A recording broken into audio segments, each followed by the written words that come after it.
Welcome to another episode of the Unredacted podcast. I am Prerna Dadu and I am joined by my very good friend Ramya Dronam Raju.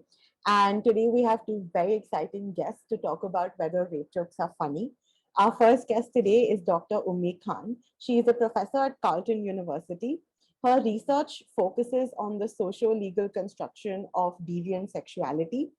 Our second guest today is Dr. Debolina Dutta. She is a professor at OP Jindal Global University, and her research is located at the intersections of jurisprudence, post-colonial theory, law, humanities, sexuality studies, social legal studies, and feminist ethics. Welcome, both of you. We're very excited to have you here, and let's get started.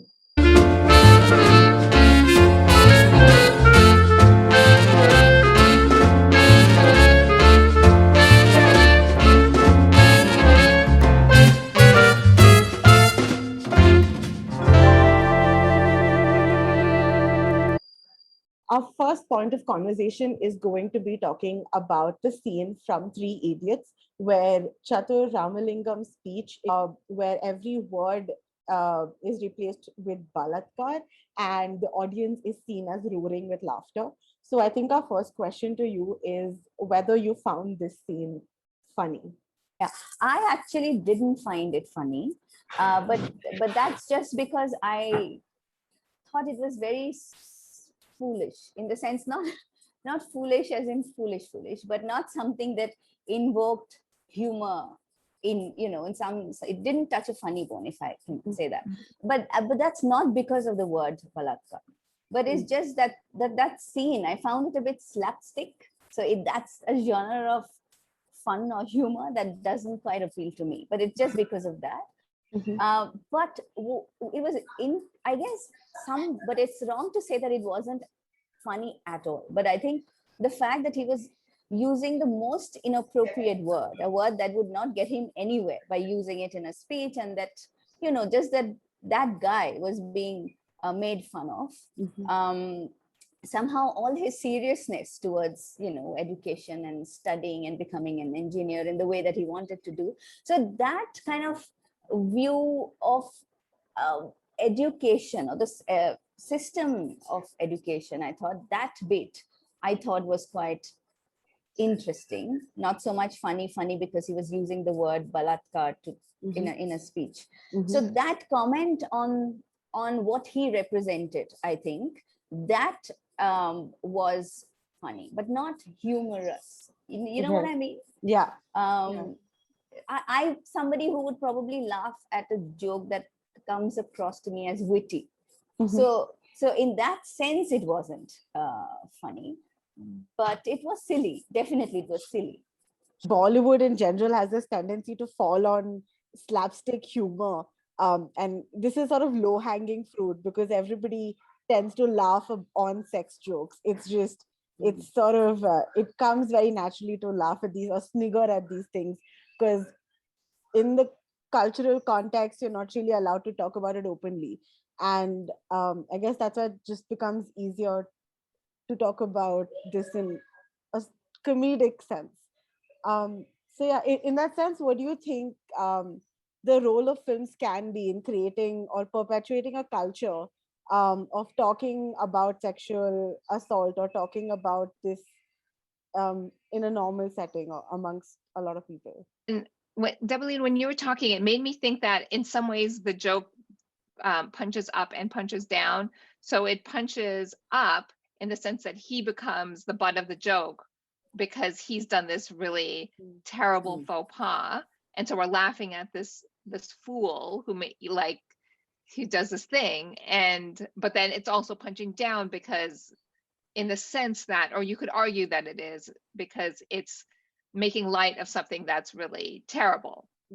So I wonder if it works in both of those ways. But I wonder also, because I was thinking about why men might laugh at rape jokes, and thinking about the fear of the fear that many men say that they'll be falsely accused, and then the fear that some men admit that they have violated consent but didn't realize it until afterwards. So I wonder if those fears, like putting aside people who've, consciously sexually assaulted someone, people who either are afraid they're going to be accused of it but haven't, or afraid that they did it and didn't think about it at the time but now understand consent in a different way. I wonder if the burden of those fears are somehow released by jokes like that.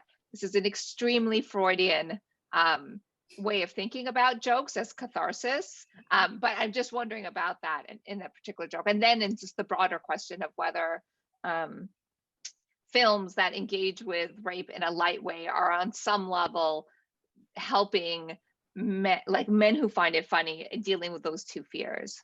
I feel like it can be catharsis, and there is value to that. Like, I understand the point you're trying to say, like humor helps engage with things you have done and are struggling to process. However, especially in Bollywood movies and the type of humor that we have seen in such movies, like for example, is this movie called Grand Masti, and like one of the jokes, if I can just read out, is like Balatkar se yaad aaya meri biwi kahan hai. That's a throwaway joke in that movie. And the way that entire movie is also very like crass humor. And way we analyze Bollywood films and we analyze these particular scenes or these dialogues in to call these kind of these moments in Bollywood films sexist, or even kind of perpetuating a certain kind of rape culture. All of that is true. But the thing with thinking about rape culture as your all-encompassing backdrop is that pretty much anything sexual can be subsumed under that, right? And there really will be no space left for anything else. And that's something that worries me a little bit. So I don't have the answer. I'm not saying that this is not the way to do it or this is the way to do it. But I do think that that kind of structuralist mode of argumentation or thinking about things, right?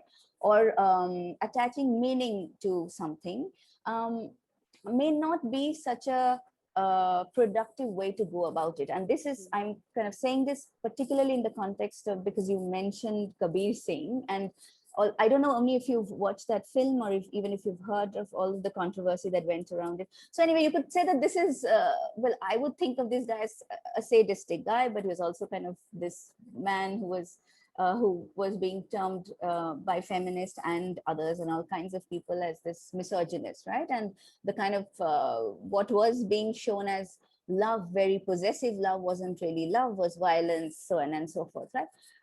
I'm not entirely sure if that's a kind of characterization that I'd want to go with. And this is why, which is that can something like that also be erotic, and while also being violent, maybe in some ways? Can the two coexist? I think that's what I'm trying to say, that yes, it could be abuse and abusive, let's say, not abuse in that strict sense of abuse as in, beating somebody up or being really physically violent. But does that also have an element of eroticism in it? I don't know what only you would have to say, but I think that I would like to leave some space there to be able to have that conversation or even think of it in other ways, because otherwise we are handing over sex to the misogynist, and to give it meaning and to characterize it in a certain way, kind of just giving it over to them. And that's something I'm not, as a woman, as a feminist, that's a space that I'd like to keep for myself, to be able to define and give new meaning to it. Imagine and give it some meaning, even if it doesn't quite match with the real at times. I don't know. Well, I definitely think that we can read such films, although I haven't seen it, but I can't wait to watch it, through an erotic lens. This is one of the things I've been trying to figure out, which is that I prefer my romance / eroticism to be in regular movies, so not pornography. It's not my personal thing, but I want there to be what other people would label rape culture. So I prefer romantic films where there's like struggle and like ambivalence and, you know, including physical struggle, including all of the behavior that if it happened in real life, we would categorize it as abusive. Like I just find it more sexy and exciting. I get into the romance more. I mean, I cannot stand romances that are like friendship or consent. I mean, it's fine, I guess, if there are other things going on, but that to me, that's not romantic. It's not pleasurable. But I understand the criticism, which is that like maybe I can see that through a fantasy lens and understand that there's a place for that in fantasy, but that other people read it as socialization. So I've been trying to think about like, okay, I'm not, is there a way to have both, like to have it not be socialization, but still have that form, those kinds of narratives? And I was thinking about like, people always talk about media literacy as like, teach the viewer that this is sexist or this is rape culture, but instead of that, could it be like teach viewers that this is fantasy and it's not to be done at home? That like people, we enjoy murder mysteries, we enjoy horror movies, we enjoy all of these things, but you shouldn't be doing any of that like in real life. And so I'm wondering about that, because for me, I just think that the fantasy of violations on multiple levels are what gives a story its zing. Like that's what every screenwriter says, right? You need conflict in every scene. And if it's a romance, then you want that romantic conflict. And like the biggest conflict is when your mind says no, but your body says yes, right? Like that's like my favorite kind of scenario. In that sense, do you think it is so easy as to divide the personal from the private sphere? Like if we are allowing our romantic romance to be a little violent and to be and sort of be okay with fetishizing it and allowing it to sort of become fantasy, but then, as you said, not preach it to be practiced at home. Do you think it is that easy to actually do it? Because then what forms rape culture? Like the idea is that we learn from what we see on screen, and so then how would you distinguish that from participating in rape culture to just romanticizing it or fetishizing it? Right. Yeah, exactly. I romanticize rape culture, but I don't want it in real life.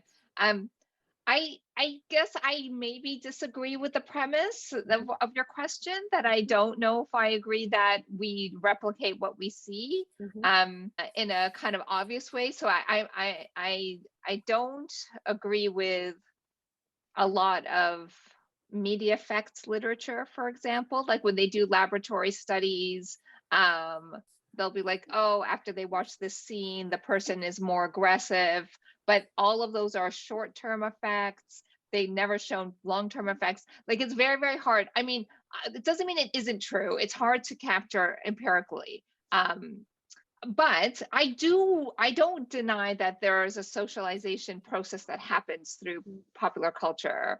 I just think that if we had more acceptance of the chaos of like fantasy and our psyche, that maybe like I was thinking about this in like sex education, like right when that starts at whatever grade 6, that people could say like, you might think all these things, or you might have these fantasies, or you might enjoy these particular things, but it doesn't mean that you're going to want to do them. And you may, and so, okay, can I just sort of non sequitur, but to bring it back to humor, I was thinking about the whole, like, what makes you laugh is similar to me to what turns you on.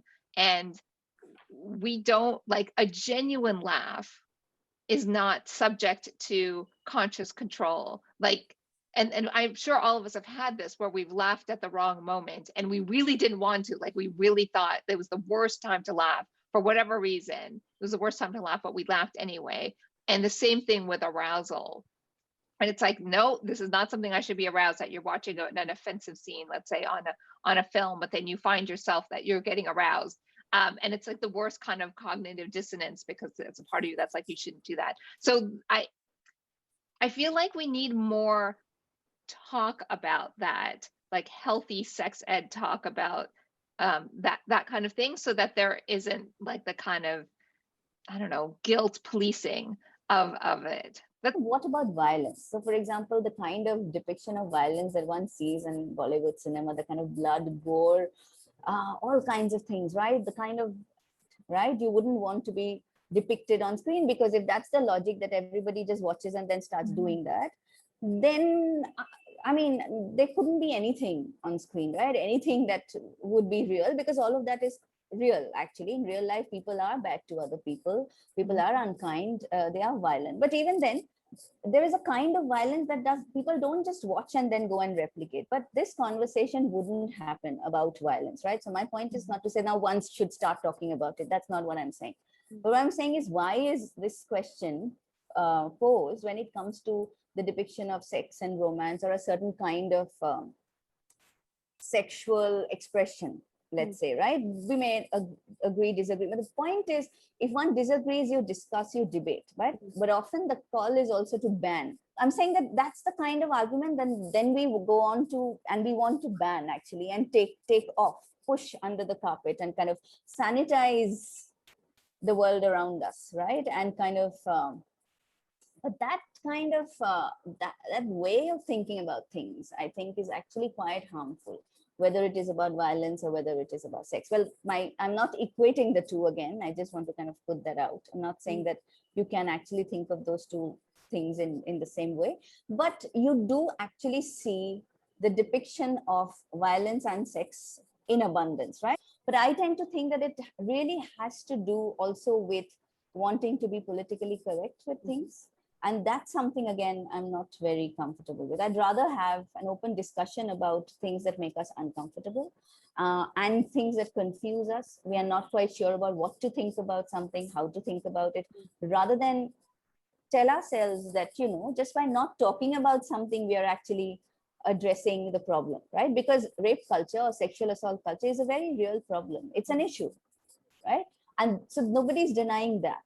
But by actually kind of characterizing everything as abuse or violence, and kind of replicating this subordination domination theory that we tend to think gender through.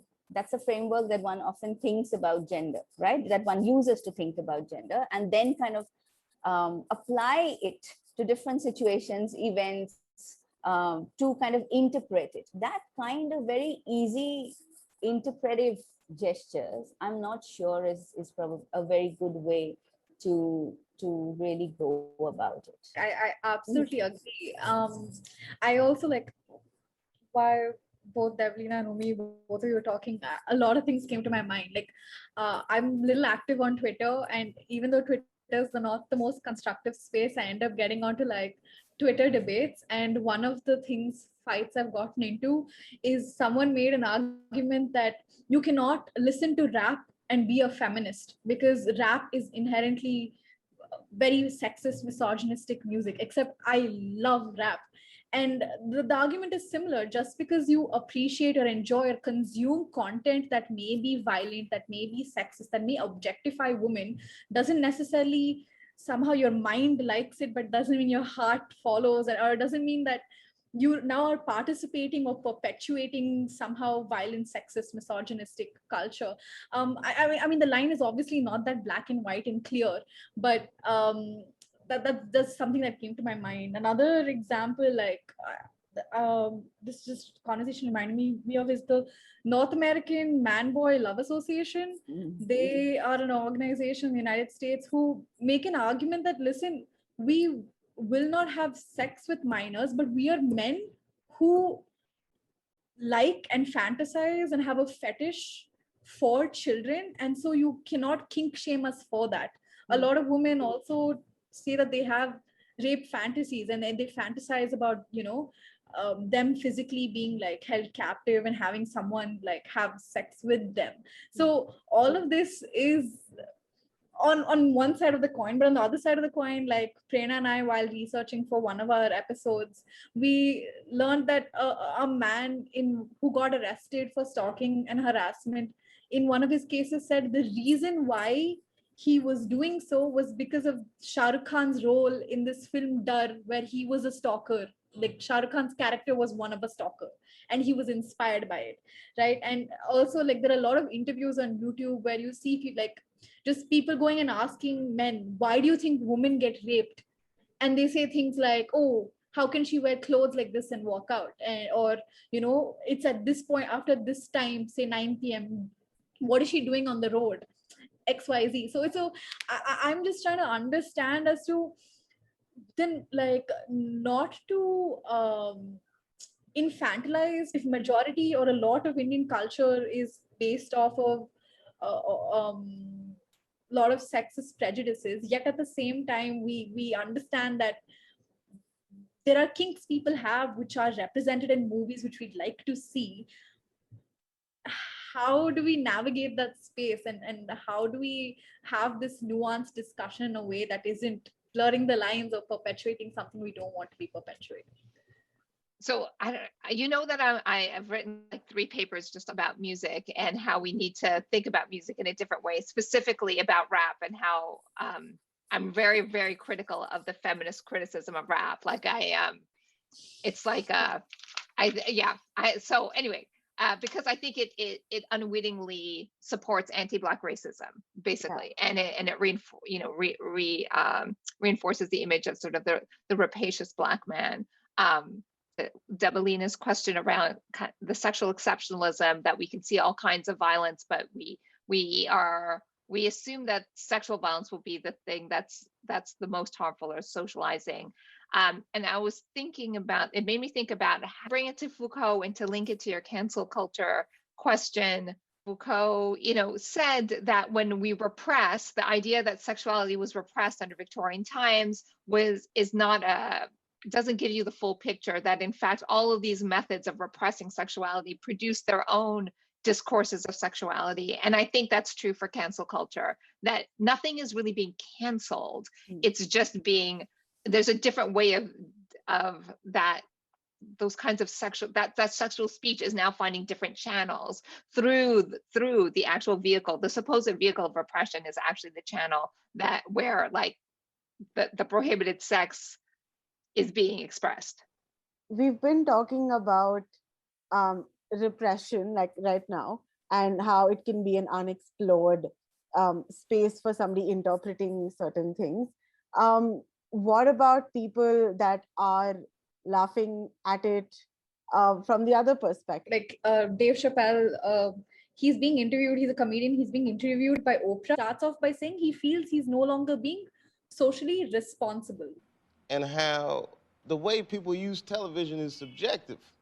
So then when I'm on the set and we're finally taping the sketch, somebody on the set that was white laughed in such a way.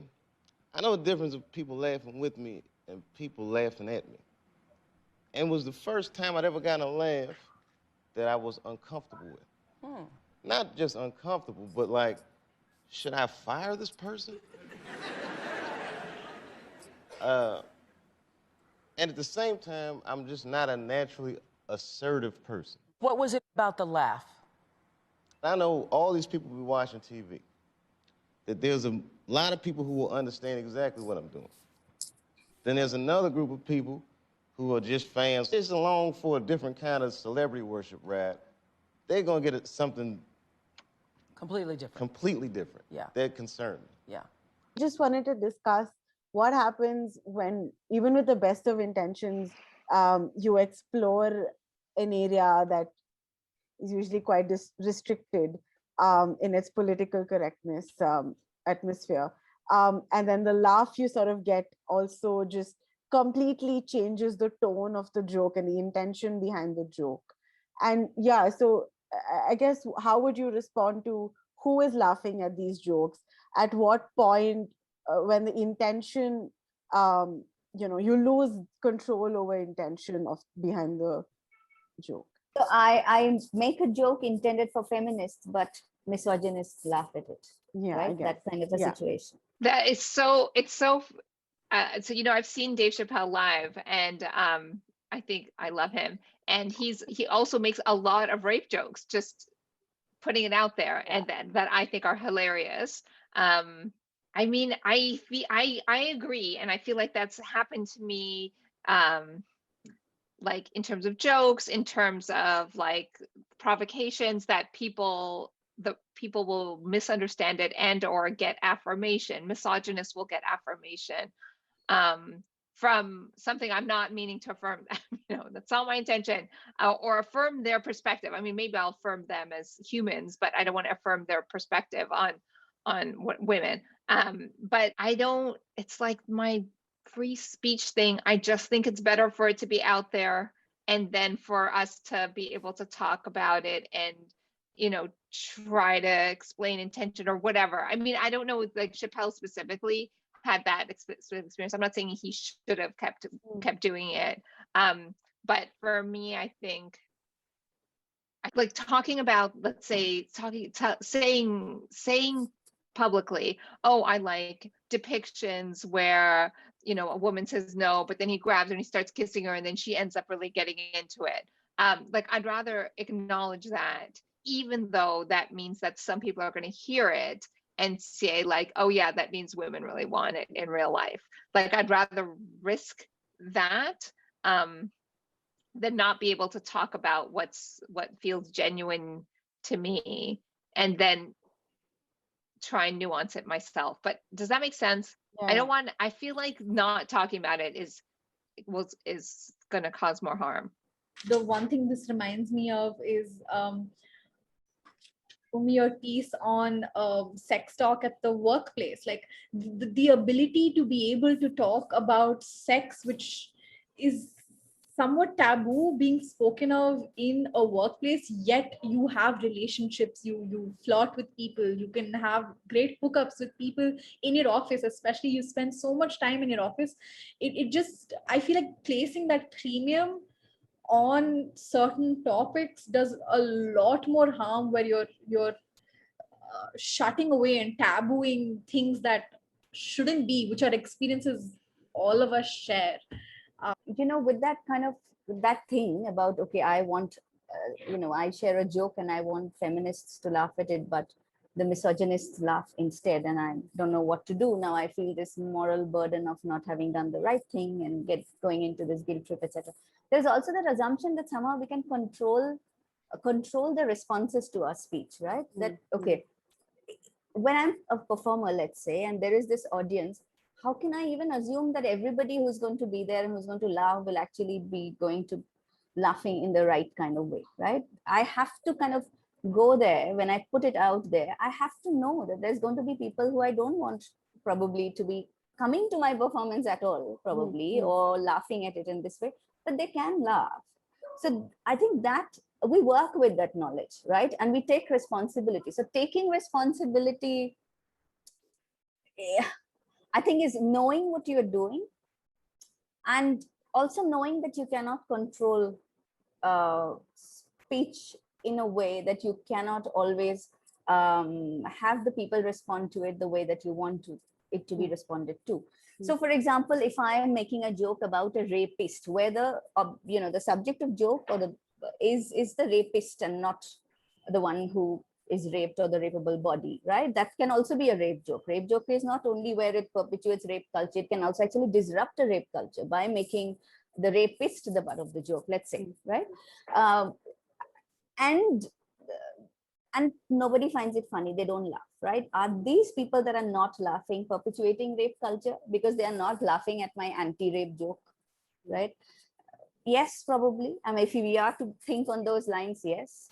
But it's also about, I guess, somewhere it's also your own appetite, your own sense of humor. What is it that you find funny? Like, for example, that moment in The Three Idiots, right? Ummni found it funny, I didn't, right? Although we will find a lot of alignment when it comes to our politics, but we just don't, we respond to it very differently, right?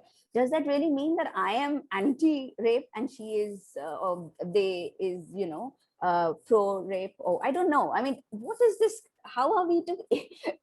Okay, what I guess I was trying to say is we devise these formulas for making sense of things and then kind of just apply them to something, someone, Sometimes it's people that we like, we give them some leeway. People that we don't like because of their skin color, because of their gender, because of X, Y, Z, and then it becomes another. I think that culture also is something that's quite a difficult one to live in. It's kind of personal experience that I wanted to share, which is that I have this friend who's extremely sexist, okay, but he's a very dear friend. So at every party, he will come and he will say these things about, and he's an academic, and we know that academia is so full of sexism, right? Yeah. Like any other place. But so he'll talk about his beautiful female students who don't need to be intelligent because they are so beautiful, whereas the boys are I mean, it's just never ending. I really like him, okay, and that's an important thing to say. Anyway, so he'll make these jokes, and I guess when he says them, he expects me not to laugh. So there was one time when he said that joke, and I really laughed. I laughed out loud because I was laughing at his stupidity, in a sense, right? He's this guy who studied so much, who's this one who's likely to be seen as intellectual. If both of us are to go to an event together, he's going to be the one who's going to be taken more seriously intellectually, etc. And I thought, how foolish can you be? Don't you not know that this is not? So anyway, I laughed out loud, okay, to myself, because I just really found him very funny, trying to. Anyway, he got very offended. And he came to me later on and saying that, why did you laugh? I had a feeling that you weren't laughing at my joke, but you were laughing at me. I said, you're right. For once, you actually got it, And I'm the kind of audience that made him uncomfortable. I actually laughed at his joke, whereas a lot of other men didn't, because it wasn't funny, really. Not funny as in, not because they were very politically conscious men, but just because it wasn't, the joke didn't contain any humorous element. I've been thinking about humor for the longest time, and I actually find it to be a very, very powerful tool for my, not just for my work, just to be, right? Just for my own being, I find that a very comforting, powerful, forceful, like with a lot of positive force, right? Something that gives me a lot of joy and a positive power, let's say, in some ways. So, but how does one actually think about it productively in a way that it's a more collective and shared thing, rather than for individual gratification, or just something that's just there? But how is fun or humor doing anything more for us as feminists? I've collected stories where I've just asked these sex workers who form part of these two collectives to share their experiences of humor. What is it that makes them laugh? And and often things that make them laugh, and I found these stories to be about men who don't know how to have sex properly, or men who want too much sex, or those kinds of things. Anyway, so there are all kinds of stories that these women have told me that make them laugh, but I've not been very sure about how to really put it out into the world in terms of just a collection of stories. Does it does it form part of the feminist project in some way, or is it? Anyway, so I've stayed with it for the longest time, but I think now, after thinking through humor, especially for a feminist project that interested in not just calling out perpetrators, but also not just interested in punishing and penalties, but in fact is interested in collective formation, in building community, in thinking about modes of association. So humor, let's say, is a modus vivendi. So it's a form of means of association, let's say, as to how can you actually live with the things that you dislike, that you don't like, because we have a training through our education or just through our upbringing to respond to the things that we don't like. It's often with anger, it's often with dislike, it's often with distaste, hatred, etc. But I really do feel that we need to be trained in a certain kind of civility that tells us how to live with the things that we don't like and we are uncomfortable with and we hate and we are angry about, right? And I think humor provides that education and training. So in that sense, it performs a very important role, let's say, in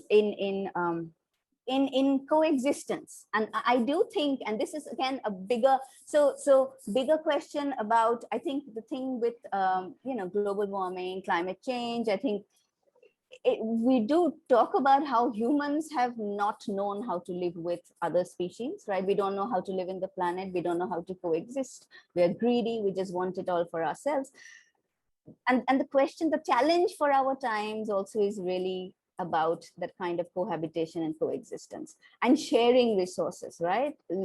Building a world that's shared. And I do find humor to be playing a very important part in that story.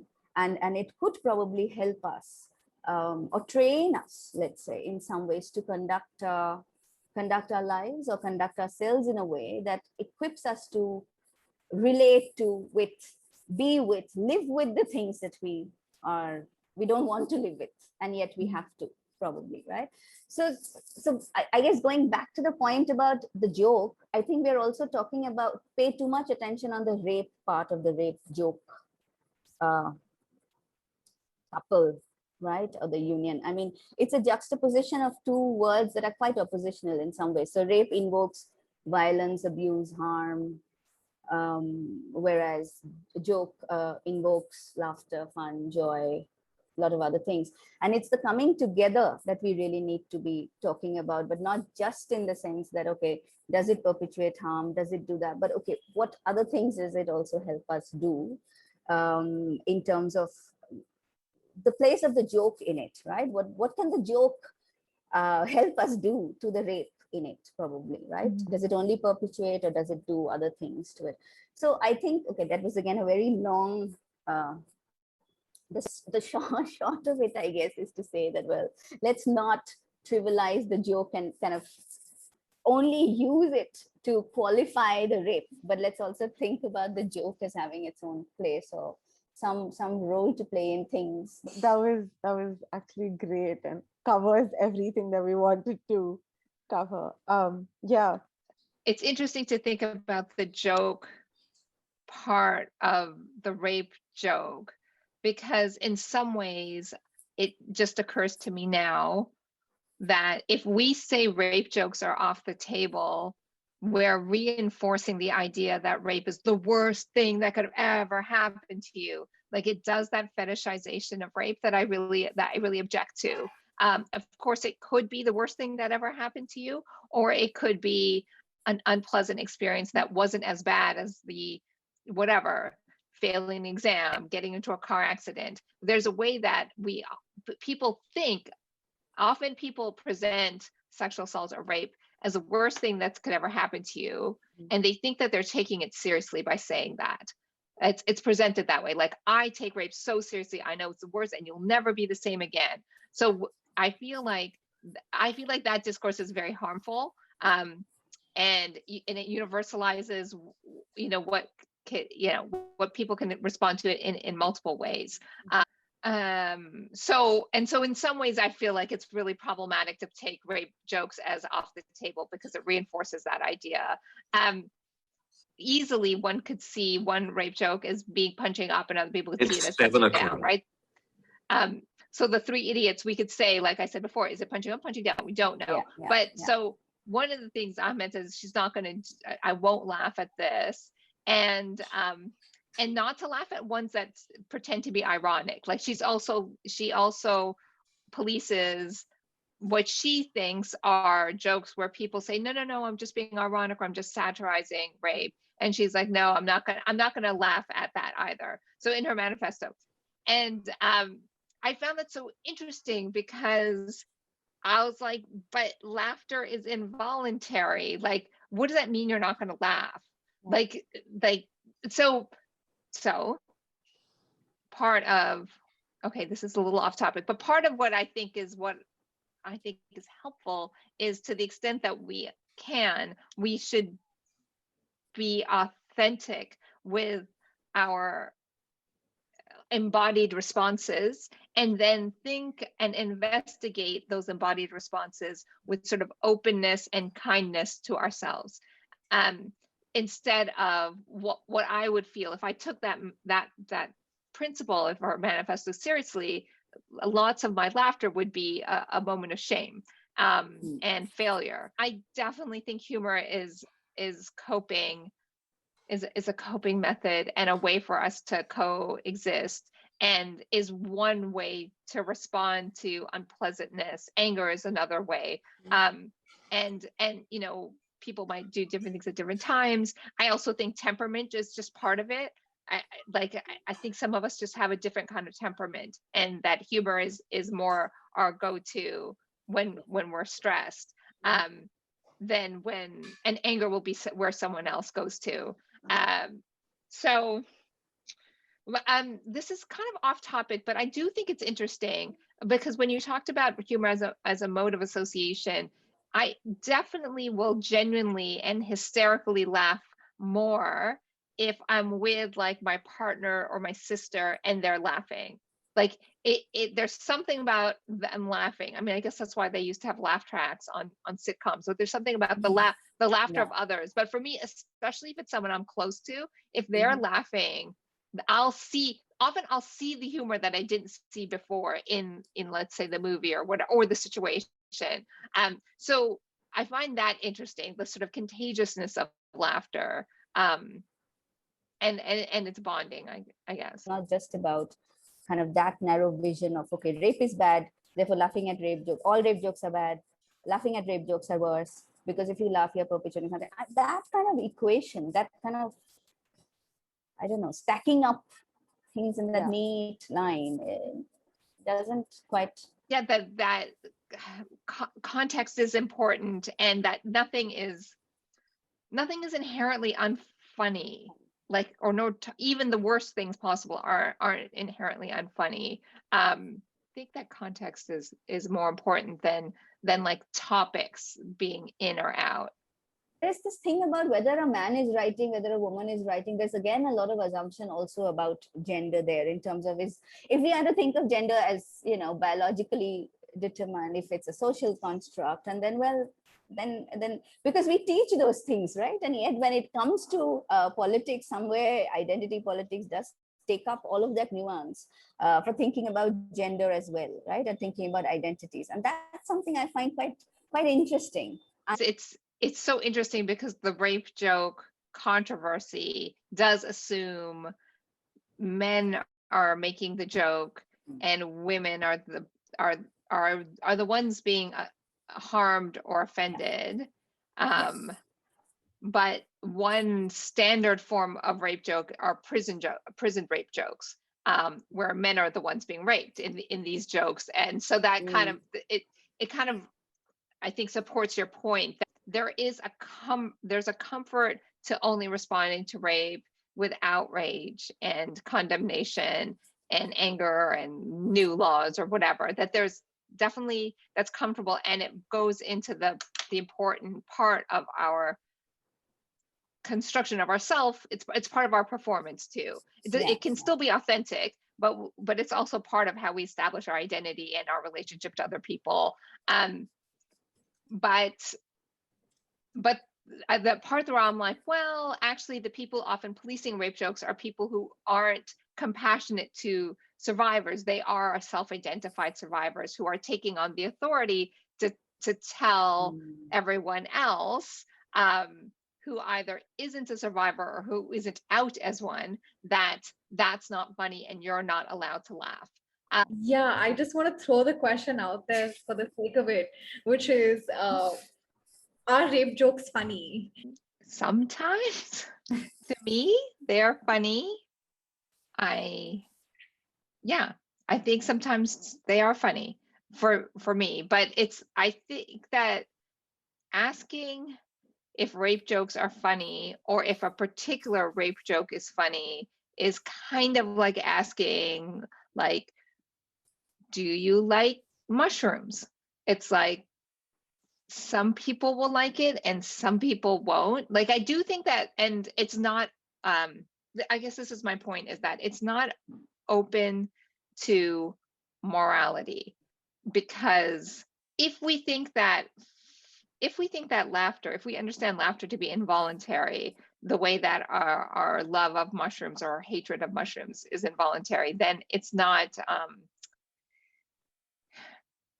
like you can morally force yourself to love or hate mushrooms. And so more my question would be, if, like, instead of judging us for finding it funny or not finding it funny, like, oh, you don't get it, it's actually so funny. Like, people can be policed for not finding something funny too. It might be more interesting for us to think about, like, what do we think is happening there? Like, when we laugh, like, is it release? Is it feeling superior? Is it the awkwardness of it? Is it vindication because we feel like we're actually laughing at the rapist? But also knowing that, I think there is an element of mystery to our responses, that we can try and rationalize, but that I do think that because it's embodied, laughter is embodied, that there will always be mystery to what is triggering that. Yes, yeah, okay. Well, okay, let me try. This is a difficult one. So yes, so it's like, can I find pleasure in being beaten up? Yes. At all times, probably no. If it's really too painful, no. If it's a little bit of pain, probably yes. So what the point that I'm trying to make here, I think, is that yes, maybe at times, and probably no at times, if I really don't think that it is funny and it doesn't. So I don't think I can have an easy answer. That's what I'm trying to say. I could find it funny, but whether I think it's morally incorrect for rape jokes to exist in this world, I think they could exist, and they better well be, because I think if there is rape and there's a rape culture, there is a need to address it in a in productive ways where we can actually make these structural shifts. I think it's important to talk about them. And I don't think it's okay to assume that whenever we are talking about rape jokes, that it's always a perpetrator, or it's a, somebody who's likely to go and rape is sharing that joke with other people who, and that it's always going to harm. There are people who are considered to be rapeable, or the so-called victims of rape can also make rape jokes, just like there can be a rape fantasy that women can be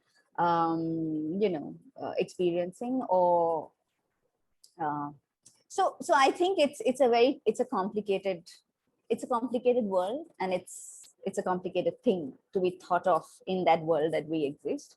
And I think it's important to have conversations such as these, and to really think of our own prejudices and assumptions as well, that we bring to some things where we know the answer to, but probably we don't. And a lot are assumed, and therefore a lot are not addressed and questioned, like some of the conversations we had about identity politics. What are the assumptions that are going on to formulate a response? And I'm afraid I don't have a very well formulated response, actually. Jokes are kind of the terminus of feminist politics. In some ways, it's kind of the limit at which your politics need to be tested and questioned and rethought and revisited, and debated and discussed. So it's kind of that point where a lot of things come to crisis, right? It's not just it's about, so maybe it's one place to also rethink our own politics and political responses to things as well. So rape jokes are not so much only about, well, whether they perpetuate rape culture or not, but what kind of feminism can come out of thinking about this productively, constructively, also conceptually, I think, right? Intellectually. So I think that does have things to offer to us if we know how to take them, and if we can make use of that opportunity. But does that mean that there actually can be sexist, misogynist men who will keep making rape jokes and keep laughing at it? And yes, there will be those kind of things happening as well. And I can't control that. I'd love that to not happen, but I don't think I have the ability to do that. So the ability that I have is to actually probably have these conversations. And that's something that's the role and that I'd like to play, and the responsibility probably that I'd like to take as whatever I do. So I don't know if it's making sense. It's a very roundabout way of answering your question, but you actually have there was this panel that was held in India with 3 female comics and a male comic that was interviewing them.